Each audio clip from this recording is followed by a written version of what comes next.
안녕하세요. 잘 지내셨습니까? 어, 그 사이에 또 많은 일이 있었죠. 예.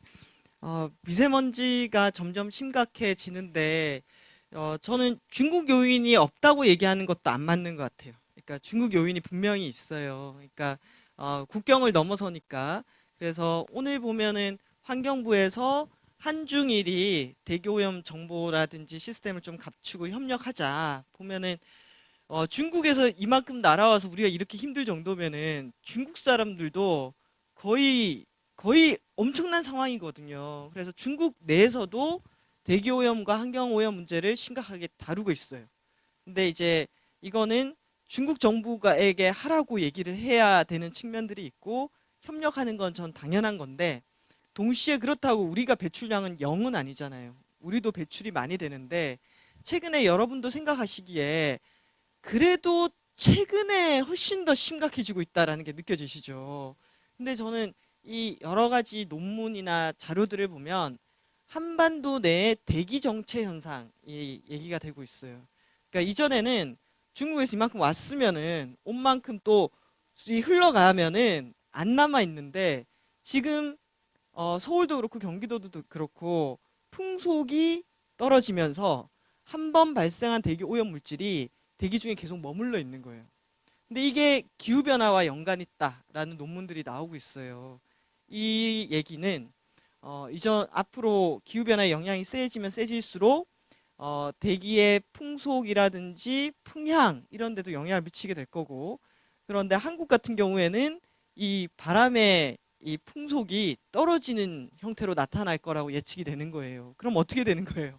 한번 발생한 미세먼지가 계속 머물러 정체되어 있고 그럼 지난주 너무 끔찍했던 그런 상황들이 재현될 가능성이 높다라는 거예요. 그러면 저는 첫 번째는 한중일 국제적으로 문제를 풀되 지자체는 지자체대로 대책을 세워야 되고 또 기초도 기초대로 대책을 세워야 된다.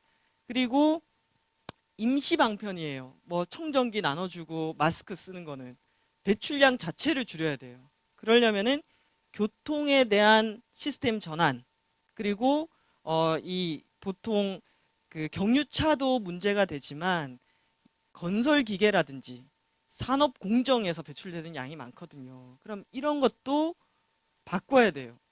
효율적으로 바꾸면서 미세먼지도 줄일 수 있는 정책들을 같이 펴지 않으면은 사실은 이건 정말 건강과 생명을 깔아먹는 일이에요. 그래서 이 요즘에 일어나고 있는 미세먼지 가지고 또 경기도 하고 서울시랑 이렇게 또 논쟁이 되고 있잖아요. 그것도 한번 지켜보시면서 이걸 어떤 방향으로 풀어야 될까라는 고민을 좀 같이 해주셨으면 좋겠고 저는 생각이 보존하는 게 계속 미세먼지 마스크 사고 공기청정기 사고 하는 것보다 훨씬 더 나은 것 같아요. 그러니까 배출량 자체를 줄일 수 있는 방식에 좀 더 집중해야 된다라고 생각을 해요. 동시에 오늘 우리 팀장님께서도 말씀을 해주셨지만 에너지 정책 많이 만들고 바뀌고 있어요. 제가 강의하고 난 다음에 윤태한 대표가 와서 태양광 자산화 얘기했죠. 태양광이 생각보다 훨씬 더 현실에 가까이 와 있다라는 얘기를 했을 거고 윤 대표도 그렇고 저도 그렇고 이렇게 태양광이나 재생가능 에너지가 늘어나는데 여기에 누가 이득을 보게 될 거고 누가 에너지 전환에 따른 수익을 나눌 것인가 이 고민들을 좀 해야 된다라는 얘기를 했었고 가급적이면 에너지 전환에 따른 이득이 시민들에게 골고루 가는 방향이 중요하겠다라는 얘기를 드렸죠. 그래서 지금 산업부에서도 협의하는 틀을 만들고 있고 제가 오전에는 국토부 분들을 만났는데 상당히 재밌는 얘기를 했어요. 오늘 아침에 정신없이 막 얘기를 나누고 왔는데 얘기의 골자는 이거예요. 국가가 관리하는 공공의 땅들이 있어요.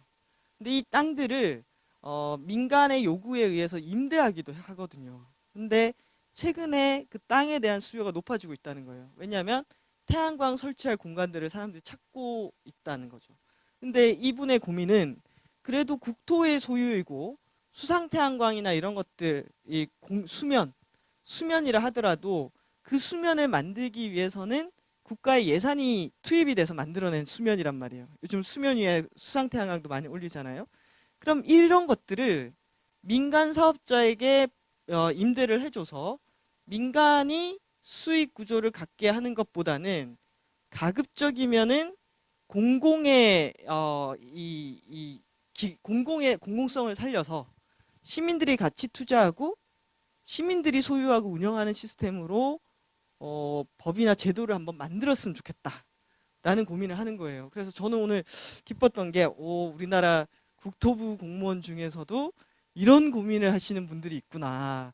그리고 이전에는 이런 태양광 업무를 국토부 분들이 이거 우리가 알아서 좀 고민해야지라고 생각하는 분야 자체가 아니었어요. 근데 이제 여러 사람들이 에너지 전환의 시대를 우리는 어떻게 준비할 것인가를 고민하고 생각하다 보니 이런 아이디어가 나왔고 이런 걸 어떻게 만들죠? 라는 내용으로 그분이 아침 9시에 익산에서 타고 올라오셔가지고 저랑 얘기하고 가셨거든요. 이거 이런 거 정말 고무적이다. 누군가 어떤 변화가 필요하다고 생각하고 그걸 위해서 아이디어를 내고 자기 시간을 바쳐가지고 준비하는 거잖아요. 그래서 이런 분위기가 만들어지고 있다라는 것들은 참 좋은 상황이다. 이걸 전제로 두고 우리 박창민 상무님 강의는 조금 어려웠죠. 어땠어요? 막 그래프 많이 나오죠. 그래프요. 그런데 요즘 여러분이 신문이나 뉴스를 보면은 오늘 이렇게 춥죠. 이렇게 추우면 어떻게 될까요? 사람들이 연료를 많이 쓰겠죠. 그런데 요즘 우리가 난방도 뭐로 많이 하죠? 전기로 많이 해요. 자, 그러면 이 정도 추위면은 사람들이 다 어떻게 되겠습니까? 난방기기를 다 틀겠죠. 그럼 우리나라 전력 소비량이 어떻게 될까요? 피크치가 막 치는 거예요. 그러면 이 피크치가 올라갈수록 어때요? 위험하잖아요. 그때 수요 자원 시장을 발동을 시키는 거예요. 자, 지금 피크치 올라간다.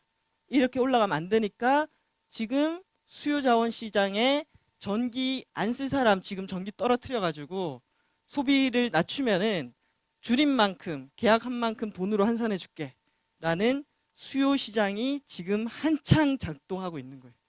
그러면 이 박창민 상무 같은 분들은 어떻다고요? 지금 돈 벌고 있는 거죠.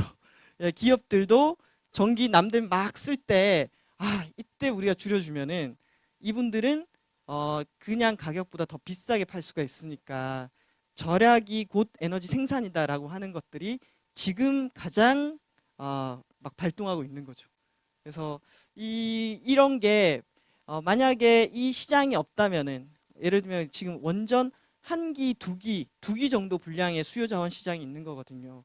그럼 어떤 상황이 되냐면은 그 그리드 위즈 같은 곳이 없다면은 원전 두 개를 용량의 발전소를 먼저 건설해 놓고 이제 이 피크 시에 평소에는 안 놀리는데 피크치를 위해서 건설해 놓고 그걸 쓰냐 마느냐 하는 거예요.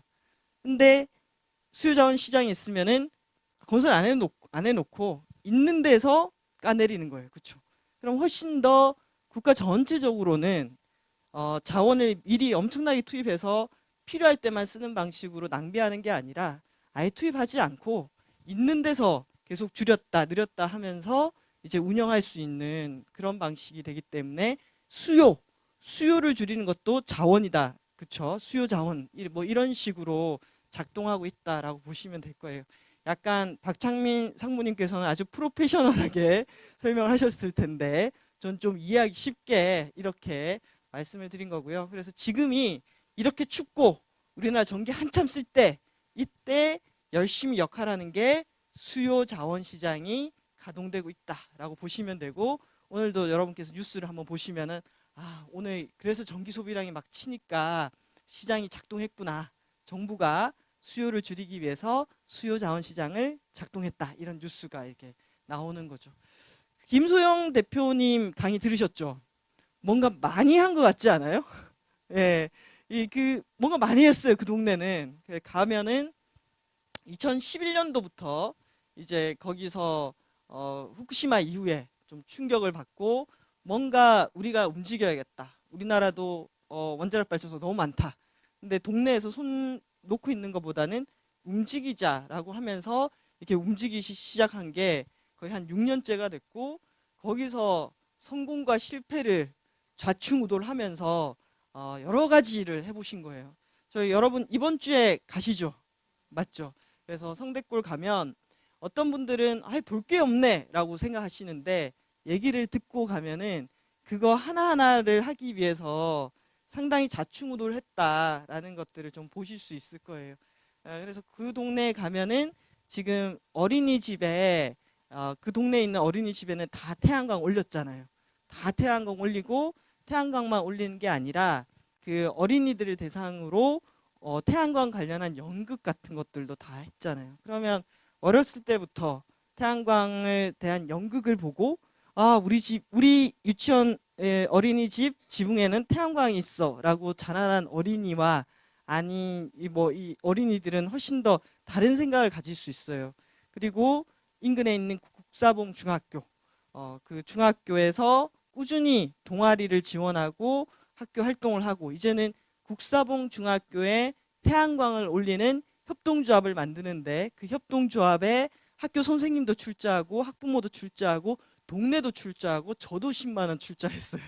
이렇게 에너지를 바꾸는 일에 시민들이 주인공이 될 수 있다라는 그런 사례들을 만든 곳이라서 여러분께서 꼭 한번 가보시고 날씨가 안 춥기를 바랍니다.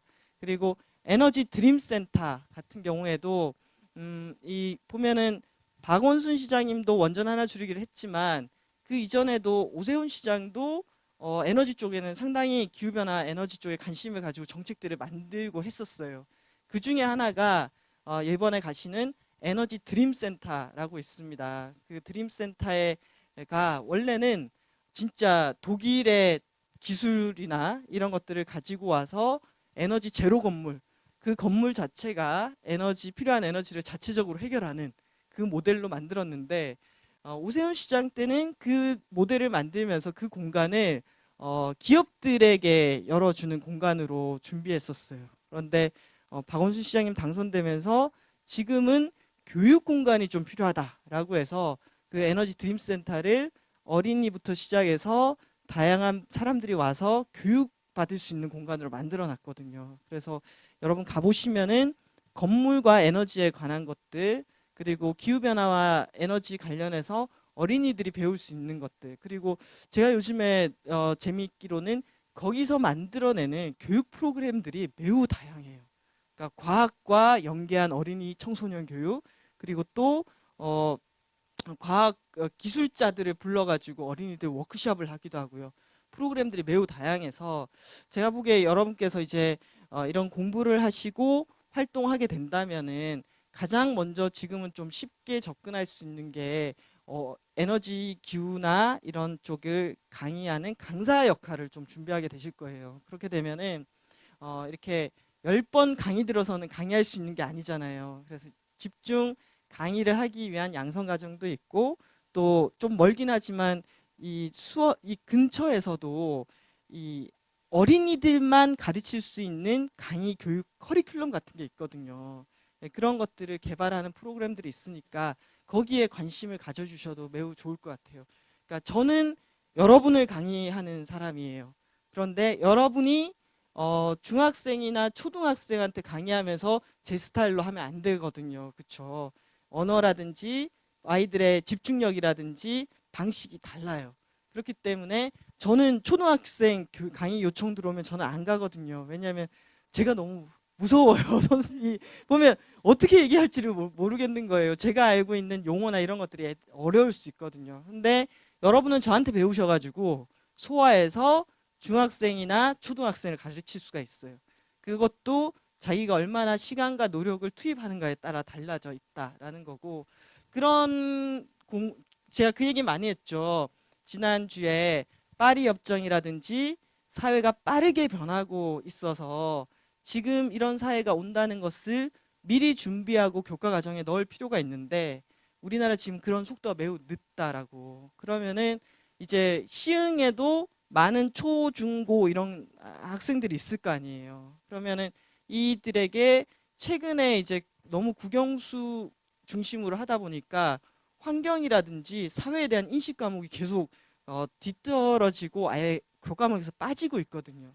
이런 부분들을 좀 채워놓기 위한 준비나 정책들도 저는 좀 필요하다라고 생각이 들어요. 그래서 이 정도는 시흥시에서 예산을 마련하거나 해서 충분히 지원하고 저는 좀 할 수 있는 일 아니겠어요?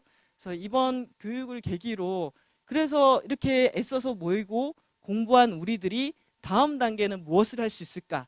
이런 고민들을 저는 같이 좀 해보시는 게 중요할 것 같고, 이 강의 과정이 지금 한 13번을 나오는 강의잖아요. 쉽지 않아요. 이렇게 공부하기는. 그래서 이 강의 과정을 완수하시는 분들은 뭔가 저는 좀 약간 목적의식 같은 것들을 두고 할 필요도 있겠다라는 생각이 들어요. 이 정도 배운다는 거는 내가 교양 과목으로 그냥 한번 알아보려고 배우는 거의 단계는 조금 넘어서는 것 같거든요. 그래서 다음 단계 가셔가지고 특히 답사 갔다 오고 나시면은 내가 직접 한번 해보면 되겠다라는 이런 생각도 하실 거예요. 그래서 그렇게 갔으면 좋겠다라는 생각이 들고, 지금 이 시간 2시부터 서울시는 지금 에너지 자립마을 1년 사업 평가 발표회 하거든요. 저 원래 거기 평가 발표회 있어야 되는데 이 강의가 먼저라서 여기 와 있어요. 근데 서울에 지금 자립마을이 100군데가 있거든요. 100군데가 있는데 어, 서울 자립마을은 1년 차, 2년 차, 3년 차, 3년을 하면 이제 졸업을 해요. 근데 100개를 발표를 들으려면요. 월, 화, 수 3일 동안 2시부터 7시까지 발표를 들어야 돼요. 제가 어제 2시에 가가지고 끝나고 집에 오니까 9시더라고요. 그래서 3년차 발표했고, 어제는 2년차 발표했고, 오늘은 1년차 발표를 해요. 근데 보니까 이렇게 성장하는 게 보여요. 그러니까 1년차 때는 이분들이 어떻게 하실까 싶다가 2년차 딱 들으니까 3년차는 이제 졸업하셔도 될 것 같습니다. 이렇게 되더라고요. 이것도 첫 단계 1년차 처음 하는 분들은 원래 어려워요. 근데 이것도 쌓이면 이제 넘어갈 것 같고요. 어제 2년차 발표한 것 중에 제가 매우 놀랐다고 생각하는 거는 상암동에 있는 아파트 단지인데 1000세대가 넘기는 해요. 상당히 대규모 아파트 단지죠. 근데 그 단지에가 에너지 자립마을 2년 차예요. 그리고 그 입주자 대표를 하셨던 분이 정말 열심히 에너지를 공부하고 다니면서 지난해에 뭘 하셨냐면은 LED로 쫙 바꾸고, 워낙 대단히 단지니까 지하 주차장을 LED로 바꾸고 거기 플러스해서 한전하고 계약하는 전력 요금 방식을 바꿨대요. 1년 사이에 7억의 공용 전기 요금을 아꼈더라고요. 7억. 그래서 저희가 와 대단하다.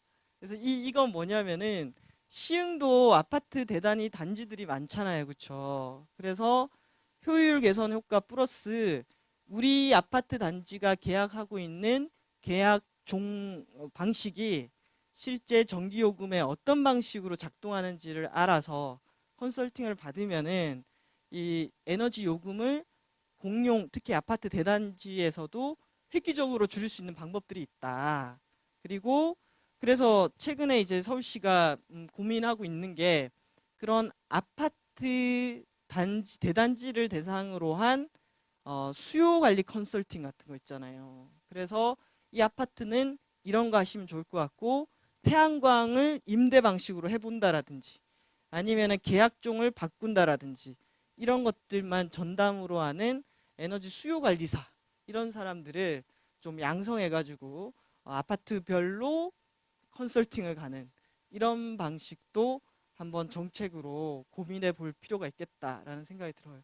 몰라서 못했던 건데 알면은 바로 활용할 수 있는 거잖아요. 그래서 이런 정책들도 있다라는 얘기를 드리면서 지금 그래서 할 수 있는 것들이 이제 우리가 관심을 가지고 하기 시작하면 할 수 있는 것들이 많이 있다라는 걸 전제로 한번 다시 얘기를 한번 해보겠습니다.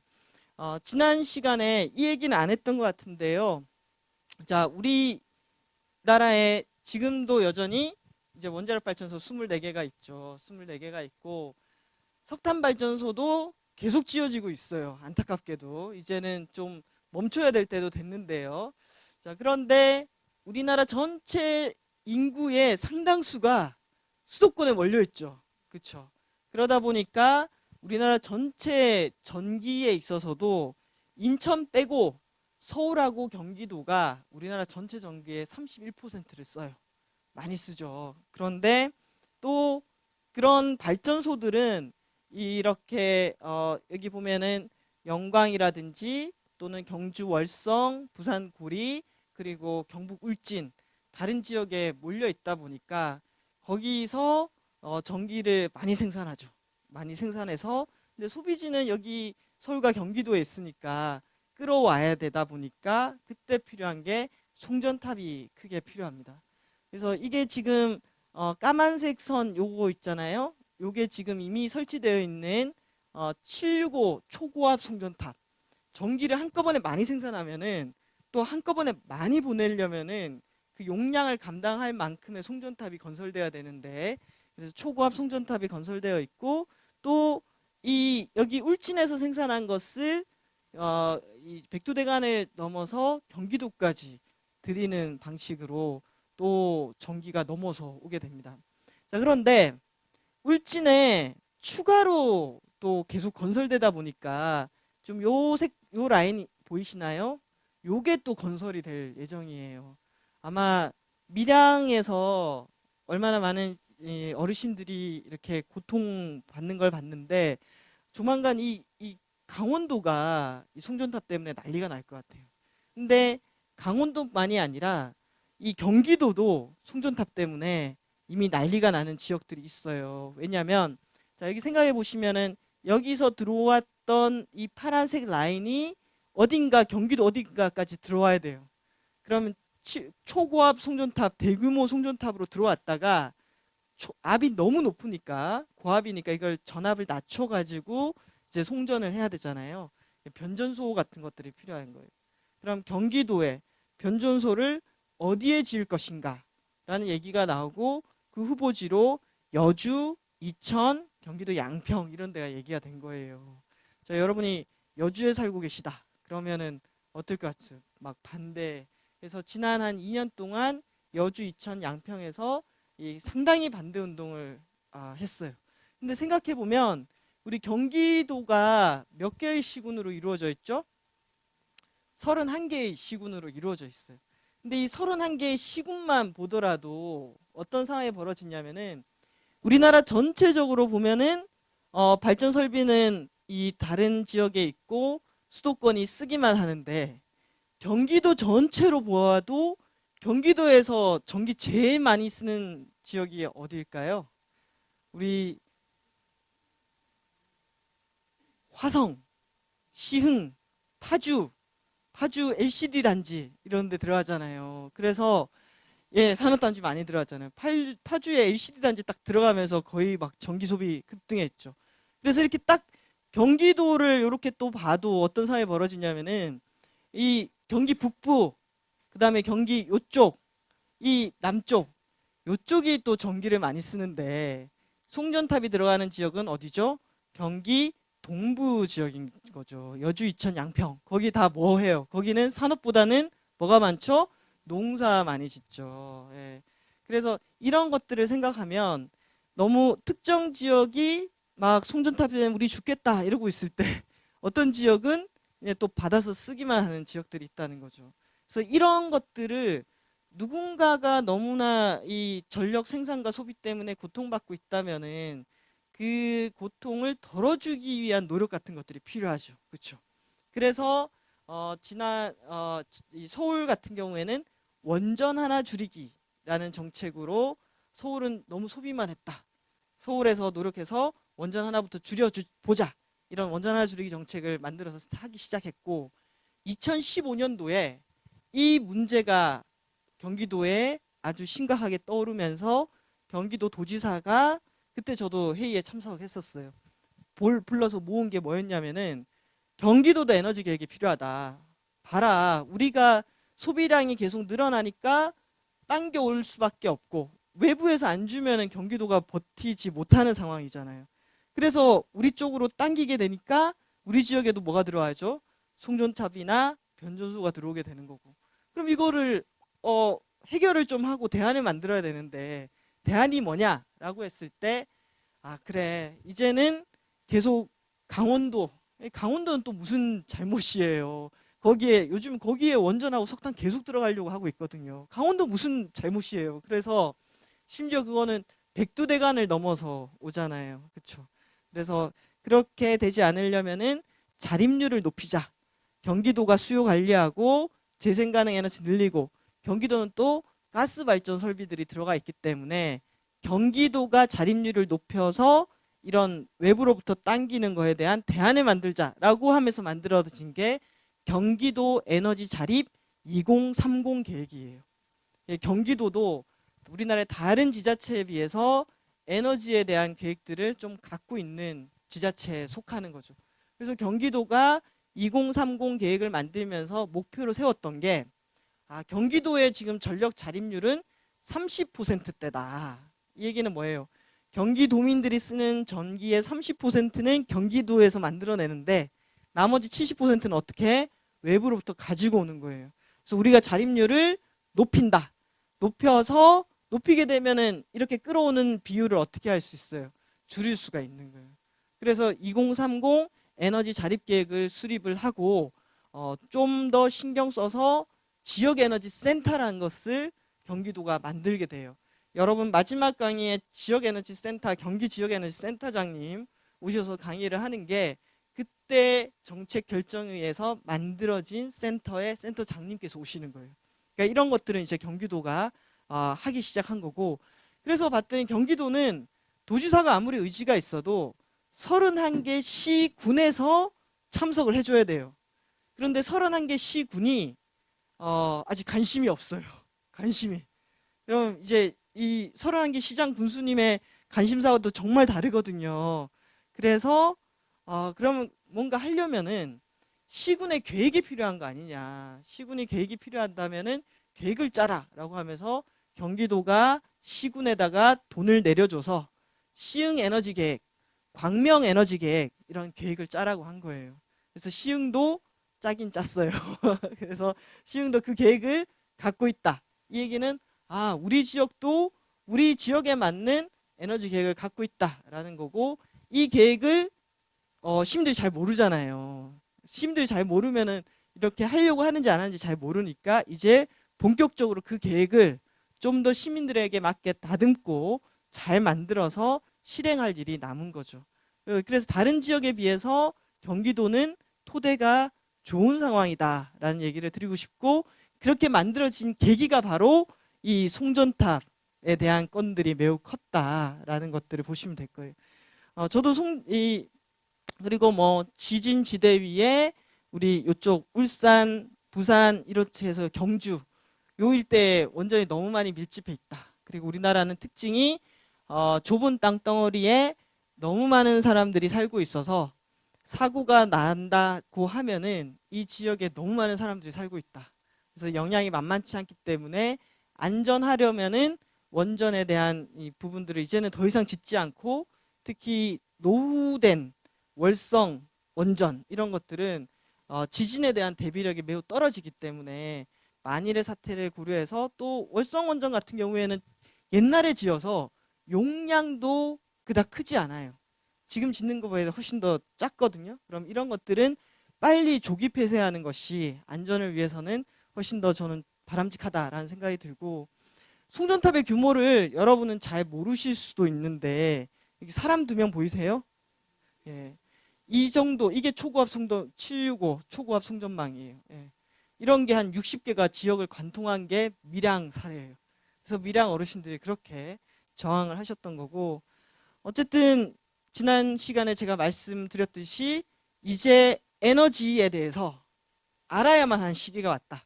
기후변화 문제, 그리고 에너지로 인한 갈등, 그리고 새로운 산업을 위해서라도 지금처럼 발전소에서 전기 생산해서 쓰세요라고 일방적으로 보내는 방식이 아니라 필요한 양을 필요한 만큼 생산하는 방식, 또는 내가 직접 생산하는 방식, 또는 내가 투자하는 방식, 다양한 방식으로 이렇게 길이 열릴 거고, 그리고 그런 방식을 만들어내고 집행하는데 또 새로운 사람들이 필요하게 될 것이다 라는 얘기를 드렸었고요. 그래서 이게 서울시 원전 하나 줄이기 2012년도에 할 때의 배경은 유가, 문제. 요즘 유가가 또 들썩이기 시작하죠. 그리고 전국적인 정전 기억나시나요? 정전. 그리고 밀양 이런 것들을 보면서 아, 서울이 너무 에너지 소비만 했다. 좀 책임지자. 그러면서 원전 하나 줄이기라는 정책을 하기 시작한 겁니다. 그렇게 하면서 저희가 막 많이 만들어냈고 활동했던 게 여기 보시면은 노원 에코센터, 에너지 제로 하우스 단지 다음에 오시는 정혜연 선생님이 여기에 살고 계신 분이에요. 에너지 제로 주택 단지에 최근에 아마 이사를 하셨어요. 그리고 신근정 쌤이 또 다음 주에 오시는데 그분도 저 단지에 살고 있어요. 저는 아, 이거 참 좋은 아이디어다라고 생각했던 게 저게 우리나라 아파트 100세대 정도의 공동 아파트 형태로서 사람이 직접 들어가서 살고 있는 거주 공간으로는 처음으로 만들어진 공간인데 100세대를 뽑을 때 노원 구민이거나 또는 다자녀 그리고 어르신들 중심으로 이렇게 또는 신혼 부부 이렇게만 뽑았어요. 근데 그 중에서 두 가구에 대해서는 환경운동가 특별 분양 같은 것들을 한 거예요. 그러니까 건물만 에너지 제로로 지어 놓는 게 아니라 거기서 살고 있는 사람들의 라이프 스타일도 중요하다. 그래서 그 6대 1이었다고 하더라고요. 면접 보고 시험 쳐서 엄청난 이 경쟁을 뚫고 두 가구가 뽑혔는데 그 두 가구에 살게 되시는 두 분이 여기 시흥에 강의하러 오시는 분이에요. 그러니까 정혜원 선생님, 적정기술 가르치는 분, 그 다음에 신근정 녹색연합 국장님 두 분이 그 두 가구예요. 이 얘기는 그 100가구들과 함께 환경이라든지 이런 거에 아주 마인드가 있으신 분이 같이 살면서 그 동네 주민들하고 이런 다양한 활동을 하게 된다라는 것을 의미하거든요. 그래서 이런 것들 저는 좀 재미있고 그래서 지난 한 2011년 대비 2015년도를 봤더니 전국적으로 우리나라 전력 소비량이 계속 증가하고 있어요. 조금씩. 근데 서울이 마이너스를 찍은 거죠. 그리고 도시가스는 전국적으로 좀 줄고 있어요. 근데 서울은 그 3배 가까이를 좀 줄이는 수요 관리가 된다. 우리가 시간이 지나면은 뭔가 가전제품도 늘어나고 건물도 늘어나고 이러면서 에너지 소비는 계속 늘어왔었잖아요. 근데 서울이 이제 줄이는 단계로 이제 들어서기 시작한 거죠. 그럼 우리 시흥은 어떻게 될까요? 늘어나는 요소가 많을까요? 줄어드는 요소가 많을까요? 시흥은 훨씬 더 늘어나는 요소가 많을 거예요. 왜냐하면은 새로운 택지 개발이라든지 인구 유입이 늘어나고 새로운 건물들이 지어지고 있잖아요. 그랬을 때 그러면 어느 계속해서 늘어날 수는 없잖아요. 그렇게 늘어나게 되면 계속 우리가 원전 기후변화 문제를 계속 맞닥뜨리고 살아야 된다는 거니까. 그랬을 때 할 수 있는 거는 새로 짓는 것들은 에너지 성능을 높여서 건물을 짓는다라든지 이렇게 지을 때부터 하는 거. 그리고 이미 있는데 방법을 몰라서 또는 기기 하나를 설치 안 해서 낭비되고 있는 부분이 있다. 그럼 그런 것들은 어떻게 해야 돼요? 잡아서 줄이는 식의 정책들이 들어가 줘야 된다라는 거죠.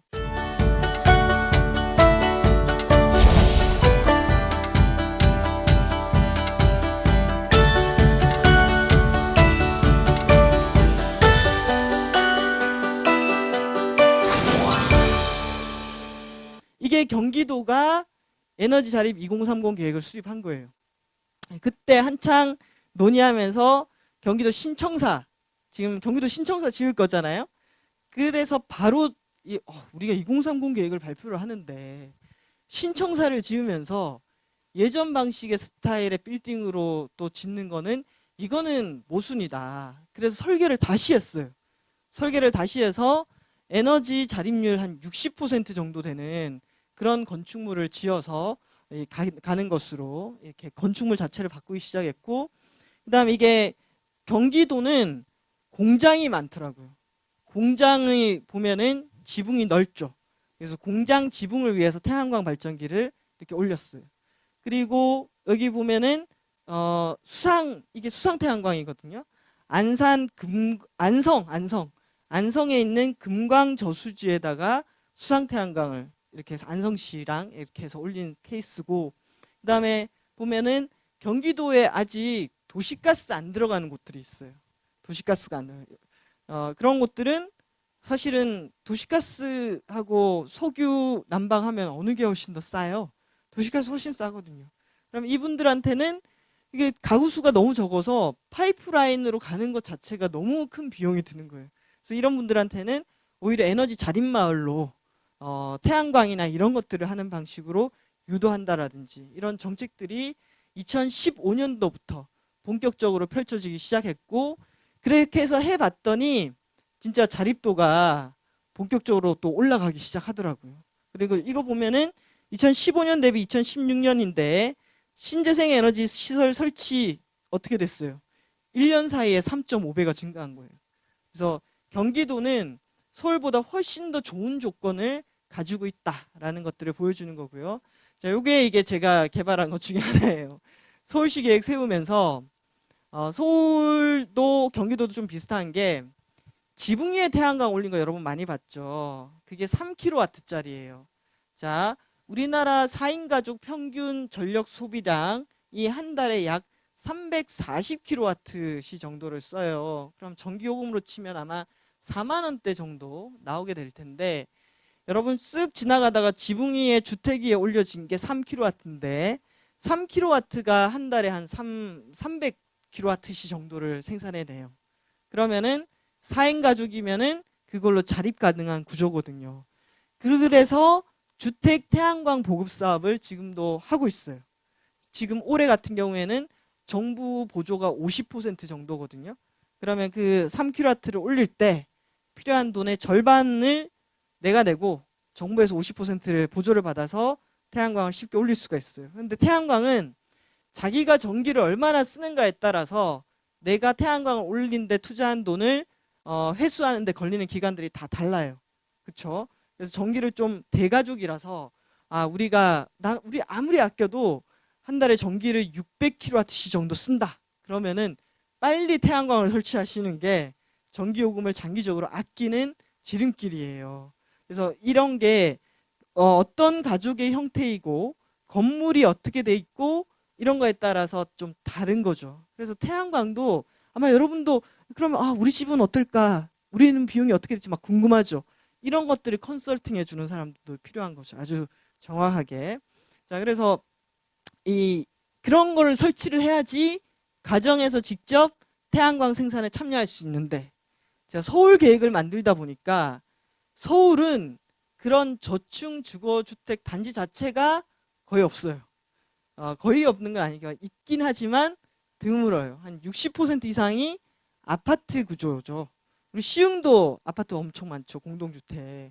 근데 또 자가 보유 비율이 매우 떨어져요. 그러니까 2년 월세 또는 전세, 그럼 바뀌는 거예요. 그럼 어떻게 시민들이 태양광에 접근할 수 있을까라고 생각해서 만들어낸 게 바로 베란다 태양광인 거예요. 예. 이때 저희 컨셉은 태양광 발전기를 가전제품처럼, 여러분 집집마다 TV 한 대씩 있잖아요. 그래서 집집마다 작은 태양광은 하나씩 가지고 있는 거예요. 그러면은 내가 쓰는 전기의 100% 자립은 안 되겠지만 당연히 적으니까 대신 내가 쓰는 전기의 일부라도 우리 집 창밖으로 쏟아지는 태양을 통해서 잡아서 전기를 만들어낼 수 있는 거예요. 이게 베란다 태양광 정책이고, 처음에는 제가 저희 집에 한번 해보고 서울시 50가구를 모아가지고 시범을 해보고, 그리고 서울시가 이제 보조금을 50%씩 주기 시작했어요. 그래서 예를 들면 이게 한 60만 원짜리다. 그럼 30만 원을 서울시가 지원을 하고 보급 사업을 했고, 이게 근데 여전히 30만 원이라는 벽이 좀 높은 거예요. 그러다가 노원구에서 자치구도 보조하겠다라고 해서 10만 원씩을 얹으니까 자부담 20만 원으로 떨어지고, 거기에다가 2년 전 엄청 더웠을 때 이 누진제 폭탄을 태양광이 완화해주는 효과가 있다라고 이게 딱 소문이 나면서 이 미니 태양광이 쫙 퍼지기 시작한 거예요.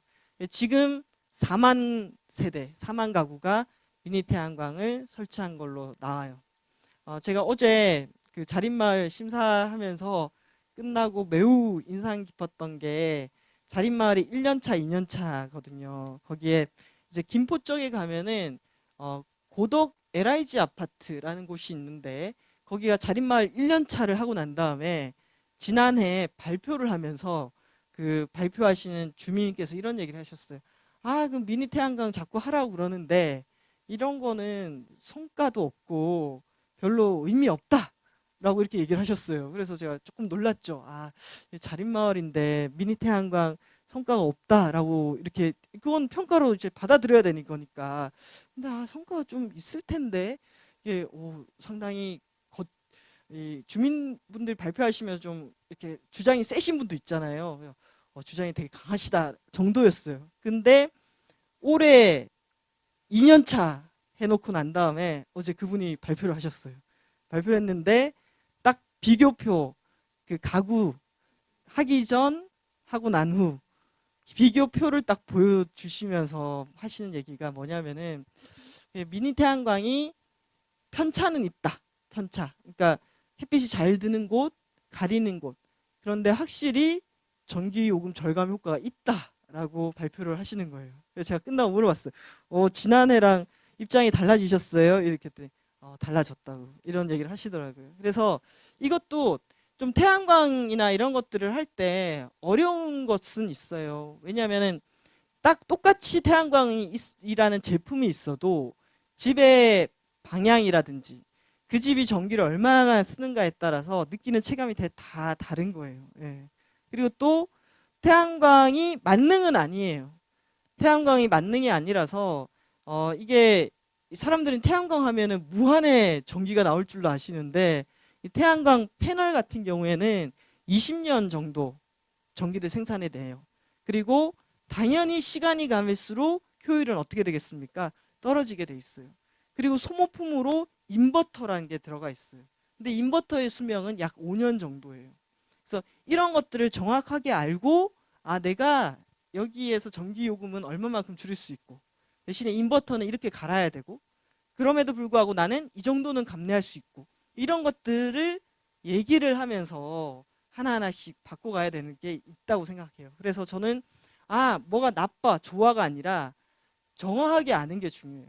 무조건 이거예요 라고 아니라 이건 이런 장점이 있고 이건 이런 단점이 있는데 이런 단점을 감내할 수 있다면 하시는데 이 정도는 우리가 감내할 수 있지 않을까요? 라고 얘기하는 게 맞다라는 생각이 들어요. 그래서 여러분들도 이렇게 여러 가지 사안들이 있고 세상에 이것만 없고 이것만 나쁜 게 어디 있겠어요. 사람에 따라서도 다를 수 있는 거잖아요. 우리 집은 태양광이 너무 좋아요. 근데 우리 집은 태양광이 안 맞아. 안 맞는데도 좋은 거니까 하라라는 거는 안 맞는 거잖아요. 그래서 각각의 이런 것들을 정확하게 설명하고 얘기할 수 있는 부분이 저는 중요하다고 생각해요. 그런 의미에서 에너지가 좀 어렵다 보니까 이 각각의 다양한 형태의 소비자와 시민들을 대상으로 정확하게 설명할 수 있는 사람들, 이런 사람들의 역할이 저는 참 중요하다라는 생각이 들어요. 그래서 예를 들면 시흥시에서도 나 태양광 되게 관심이 있는데 너무 복잡한 것 같다. 지원 제도가 뭐고 어느 게 우리 집에 맞는 건지 어떤 의무를 내가 다 해야 되는 건지 이런 것들을 누군가는 좀 설명해 줄 수 있는 사람들을 양성해 놓는 게 저는 이제 막 태양광 막 하고 뭐 에너지 전환한다는 시대인데 그 당장 시민들이 궁금해하는 것도 대답해 줄 곳이 없다면은 그 에너지 전환이 어떻게 잘 안 될 거예요. 근데 그런 게 오히려 지역에서는 괜찮은 일자리가 될 수도 있겠다라는 생각이 드는 거죠. 자, 그래서 이게 미니 도시에서 에너지 생산자가 되는 법 이게 보면은 이제 한 4만 가구 달았잖아요. 그러다 보니까 그 중에서 이제 전 세대 아파트에 태양광을 다는 상황이 벌어지는 거죠. 그래서 태양광 관련한 여러 논쟁이 있었는데 한쪽은 전기 생산하고 좋아, 전기요금 아껴 이런 주장이 있는가 하면 어떤 말은 나는 전기요금은 별로 안 줄어드는데 내가 태양광으로 전기를 만든다는 것 자체가 신기해 이런 분이 있고 아니 뭘 만들어 저기 그냥 에어컨 실외기도 밖에 붙어 있는 거 짜증 나는데 태양광 붙어 있는 것도 안 이뻐 난 반대야 정말 여러 가지 사람들이 있거든요. 그래서 초창기에 이 태양광을 달 때는 외관이 안 이쁘다 때문에 못 다는 케이스들이 많았어요. 근데 한 4만 가구를 넘어서니까 어떤 일이 발생하냐면은 이게 환경적인 영향도 줄일 수 있고 또 전기요금 효과도 있고 이걸 다는 게 외관상으로도 뭐 이 정도는 그 장점을 상쇄하는 것 같다라고 하면서 이전에 이제 외관 때문에 반대했던 분들이 살짝 좀 설득되는 분위기도 있어요. 근데 물론 저는 이런 거 보면 이제 고민들이 좀 많기는 해요. 일괄 단 것은 의미가 있는데 이제 어떤 데 같은 경우에는 이런 집들은 사실은 다른 집들에 비해서 생산량이 월등히 떨어지거든요. 그럼 여기서 이제 또 논쟁이 또 발생하는 거죠. 저런 쪽도 달아야 되는 거냐? 저거는 오히려 생산량이 떨어지기 때문에 안 달아야 되는 거 아니냐?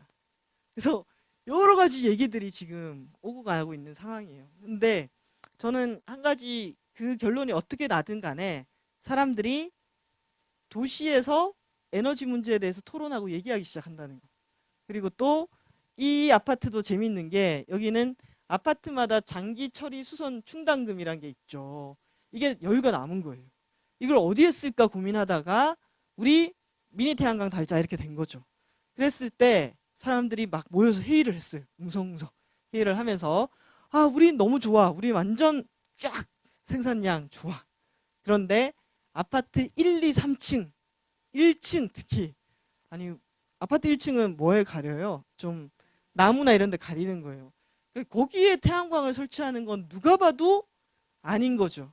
그러면 이 1층, 2층 쪽에서 이렇게 얘기를 하기 시작한 거예요. 아니 우리는 가리는데 그럼 우리는 딴 데 다 다는데 우리는 이렇게 된 거예요. 그래서 낸 아이디어가 뭐냐면은 지붕 위에 올리자.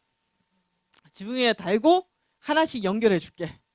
이렇게 해서 이 대안을 찾은 거예요. 이거 보면서 제가 어떤 생각이 드냐면은 사람들이 기회가 주어지고 일부 정도의 지식이 들어가게 되면은 우리나라 이제 시민들이 기본적으로 아이디어 의식이 정말 깜짝깜짝 놀랄 정도로 좋아요. 그래서 알아서 문제를 해결해 나가는 거예요. 예, 이런 케이스들을 저는 만들 수 있다라는 생각이 들고 이제 이렇게 이것도 다만 저는 요즘 그런 생각이 드는 게 좀 디자인과 각도 이런 것들은 좀 개선될 필요도 있겠다. 그러니까 어떤 사람은 와 태양광 이런데 이게 좀 예뻐야 되지 않을까? 이런 고민도 있는 거죠. 그럼 이제 태양광 기술 하시는 분들이 태양광이 전기를 최대한 많이 만들어내는 것도 있지만 도시와 어울리게 좀 예쁘게 이런 것까지도 좀 같이 가야 되지 않을까라는 생각이 들고 제가 저 원불교가 있죠. 원불교가 지난해가 원불교 100주년 기념 해였어요. 그래서 원불교가 한 4년 전에 후쿠시마 이후에 어떤 결정을 내리냐면은 우리 100개의 교당 위에 태양광 발전기를 올리자라고 결정을 하고 움직이기 시작했어요. 근데 똑같았어요. 2011년 후쿠시마가 있었지만 태양광이 사람들이 알기도 어려운 그런 거잖아요. 알기도 어려운. 근데 그걸 교당에서 100개를 올리겠다고 하니까 사람들이 호응을 잘 안 해줬어요. 근데 처음 올리는데 한 1년 정도 걸렸다고 하더라고요.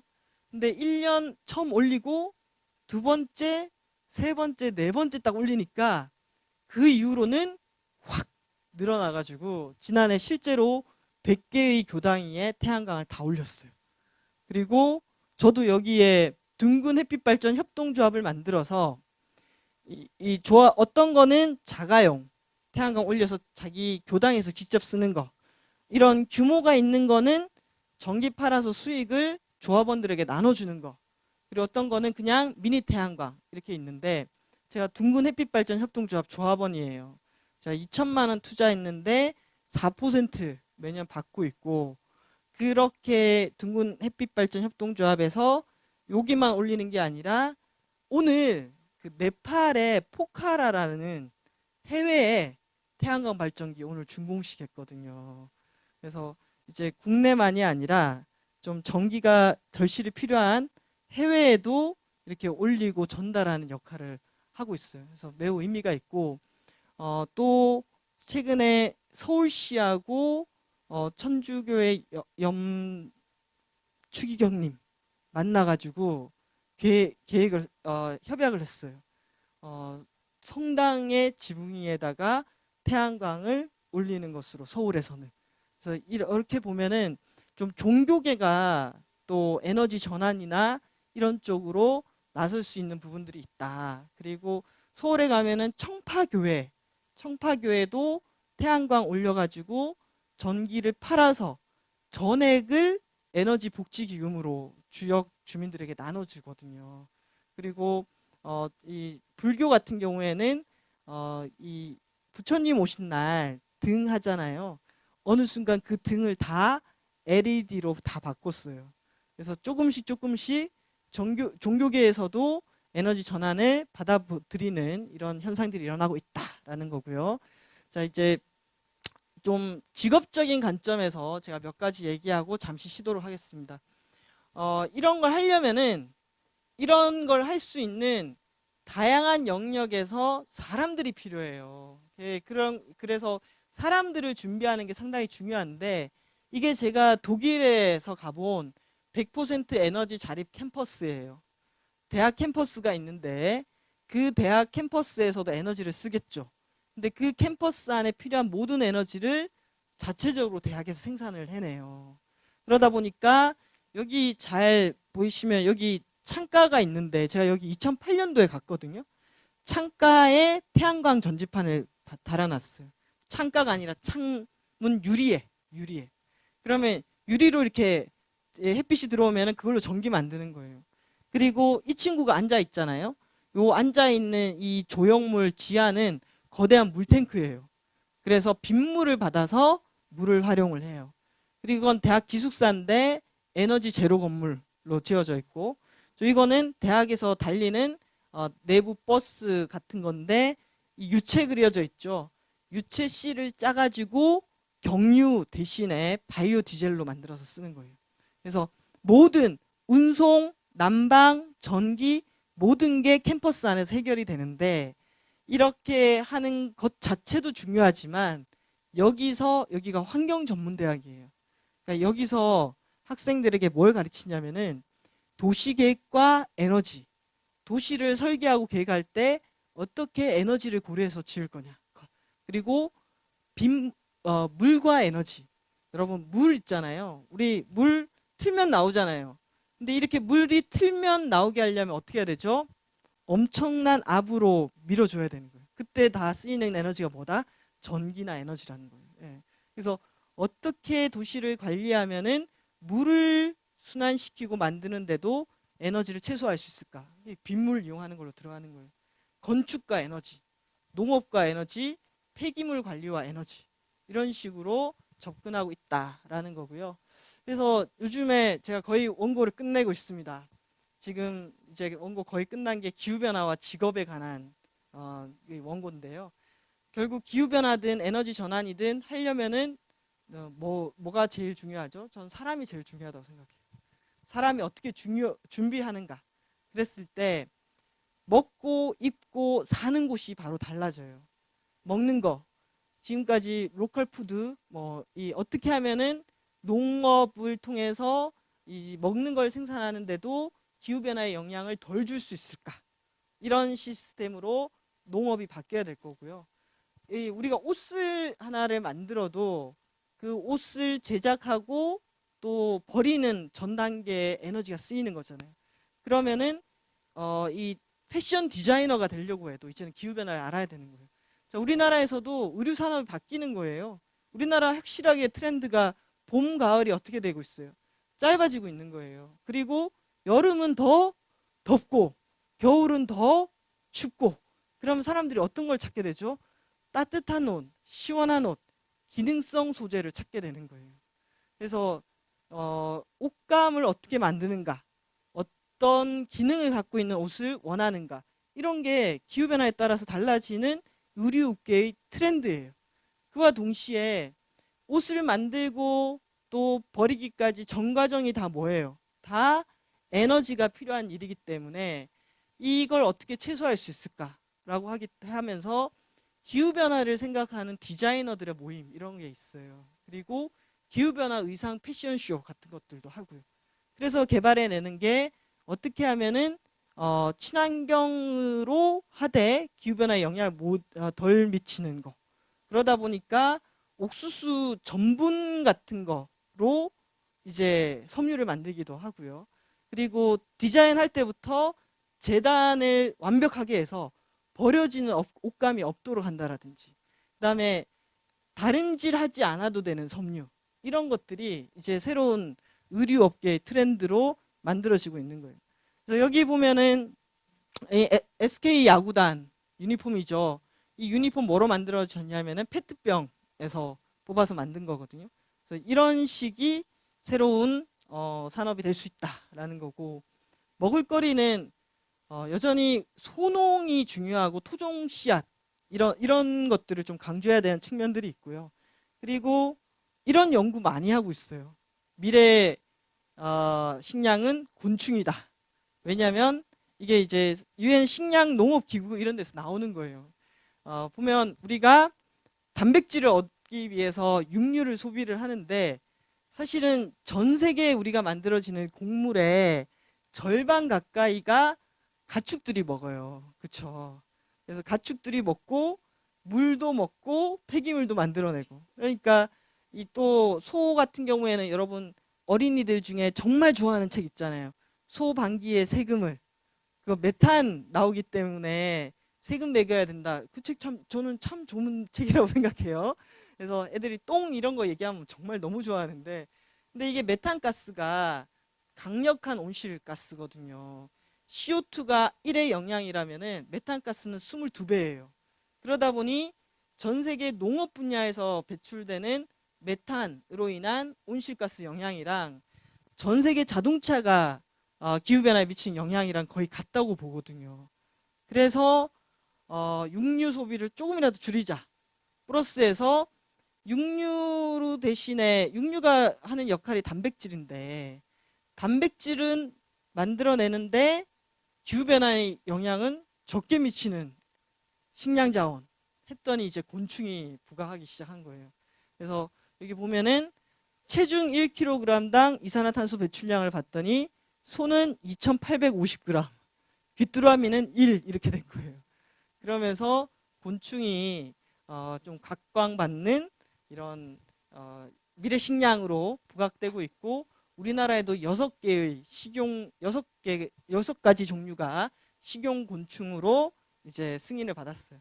그러다 보니까 곤충 식량을 연구하는 연구가도 있고 곤충 요리하는 사람들도 나오는데, 이 사람들은 임무가 있어요.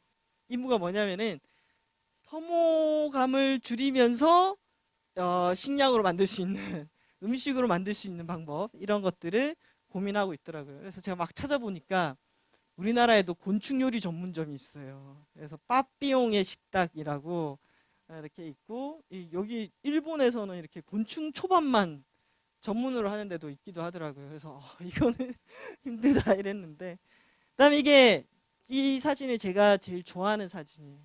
건물이 뭘 쓰고 있죠? 모자 쓰고 있죠.